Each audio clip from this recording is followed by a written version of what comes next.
ஆட்சியாளர்கள் கட்சி பேதமின்றி மக்களை பாதுகாக்க வேண்டும் என்று அதிமுக பொதுச் செயலாளர் எடப்பாடி பழனிசாமி தெரிவித்துள்ளார்.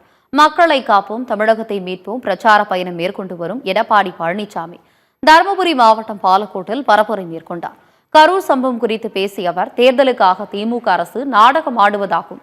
கரூர் சென்ற முதலமைச்சர் கள்ளக்குறிச்சிக்கு ஏன் செல்லவில்லை என்றும் கேள்வி எழுப்பினார்.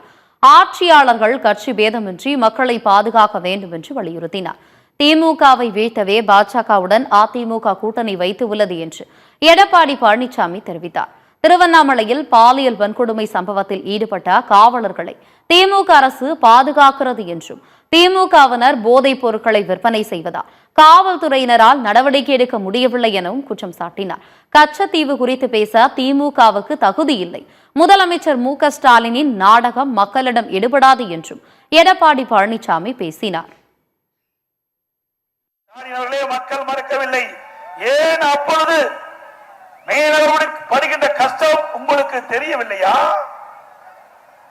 ஏன் 14 ஆண்டு காலம் மத்தியில் ஆட்சி அதிகாரிக்கின்ற பொழுது நீங்கள் மத்திய அமைச்சர்களை அங்க வைக்கின்ற பொழுது இந்த மீனவர் சமுதாயம் பாதிக்கப்படுகிறார். அதனால் அந்த கச்சத்தீவை இன்றைக்கு இலங்கை அரசிலிருந்து மீட்டு இந்திய அரசிற்கு ஒப்படைப்பதற்கு நீங்கள் ஏன் முயற்சி செய்யவில்லை? எந்த நோக்கத்தில் பேசுகிறார்?